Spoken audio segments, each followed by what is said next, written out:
Updates in this murder case in Massachusetts of this poor woman, Ana Walshe, 39-year-old native of Serbia, mother of three little boys. She disappeared on January 1. Her husband, Brian, is now being charged with her murder as well as the improper transport of a body.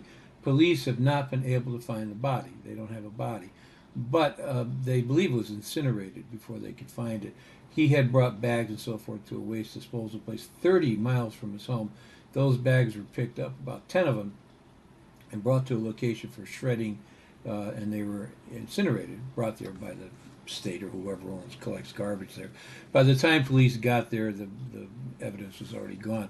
The police are still searching trash sites, but according to a police source, they have recovered a hacksaw, a hatchet, a bloodied rug, a bloodied trash bag that they believe were used to dismember the body and store the body.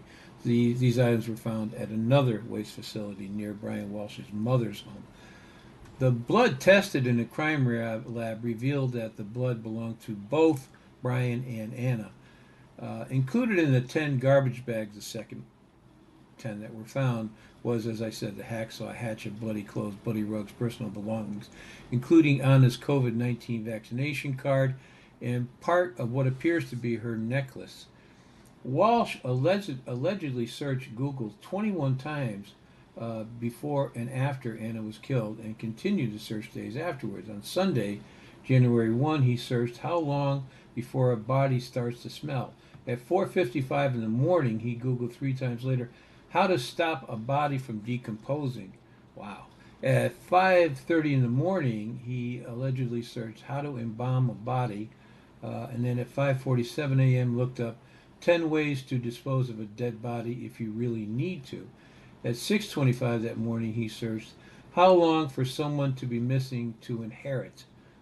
Oh, this guy's cold, if in fact he did this. At 6:34 on the 1st, he Googled, can you throw away body parts? At 9:29 that same morning, he Googled, what does formaldehyde do? And at 9:34 on the 1st still, he Googled, how long does DNA last? At 9:34, he searched again, can identification be made on partial remains? 2 hours later, he searched dismemberment and the best way to dispose of a body. He continued searching up until 11:44 that morning, how to clean blood from wooden floors, and at 11:56, linoleum to detect blood. At 1 o'clock, 1:08 that afternoon, he searched what happens when you put body parts in ammonia, and at 1:21, he searched, is it better to throw crime scene clothes away or to wash them? He continued to search the following day, which was Monday. He also purchased 3 rugs at a home goods store that afternoon. Remember, he had searched for what to do with a bloody rug. There's that idiot phone. At 12:45, he searched, is a hacksaw the best tool to dismember? He allegedly searched at 1:10, can you be charged with murder without a body? And at 11:14, can you identify a body with broken teeth? Walsh returned to, does that mean her teeth? He may have kicked out her teeth or taken out her teeth. Oh, good Lord.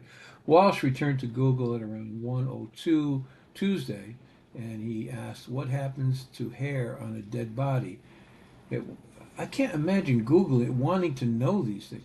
At 1:13 that afternoon, he searched, what is the rate of decomposition of a body found in a plastic bag compared to on the surface of woods? 7 minutes later, he went back and searched, can baking soda mask or make a body smell good? In March of 2022, I'm telling you this because I think that she had planned to leave him. In March of 2022, Anna sold the family's home. She owned it personally in Cohasset for $1.385 million, solely in her name. The family then moved into a rented $1 million colonial mansion just a few blocks away. She may have sold her home to help her husband. He was a convicted art swindler through his legal problems. Anna may have been contemplating leaving Brian. The reason we say this is taking the children with her. On December 27th, Brian Googled, what's the best state for a divorced man, apparently, for a divorced man to live in, apparently. Anna was selling off real estate assets that she owned without her husband, which she could do. She was a sole owner, in order to purchase apparently one large property someplace. She had finalized the sale of a condo she owned just before she disappeared. Uh, the tenants of those properties remarked that they considered her a close and dear friend. She had a good relation. She liked them. They liked her. That in recent weeks, her attitude had changed in dealing with them. They said she was suddenly very pushy. She wanted them out of the apartment so she could get it sold. She had also had an explosive argument, a run-in, with a contractor who did work there and wanted to be paid. The funds from the sale of the house was sold were in escrow when she disappeared. On January 3, cell phone data revealed that Brian Walsh traveled 30 miles from his home to an apartment complex, dumped what appeared to be heavy garbage bags into a dumpster. What led police to suspect Brian was the January 4th search of their home, the Walsh's home. A policeman looked into their Volvo with the seats were down, which seemed odd, and there was a plastic liner in the back of the car. The next day, the liner was gone, and what appeared to be fresh vacuum streaks were throughout the interior of the car. There were different people. Anna graduated. She was very ambitious, apparently. She graduated from the University of Belgrade and then went on to earn a master's in hospitality management at Cornell. Cornell is a top school. Anna, her maiden name was Knip, or Nip, K-N-I-P-P. She was 25 years old from Serbia when she met Brian. She was working at the upscale Wheatley Hotel in the Berkshires in 2008 as a reservations manager. She was already married to a guy named Mark Nip, who was the executive chef at the hotel. They divorced in 2014, and then a year later she married Brian Walsh. By comparison, Brian dropped out of Carnegie Mellon within a year. It has never been clear what he did for legitimate work during the entire time they were married. His LinkedIn page, he lists himself as a CFO of various organizations that don't have any websites or phone numbers and appear not to exist. So I guess there's going to be more updates on this. As it stands now,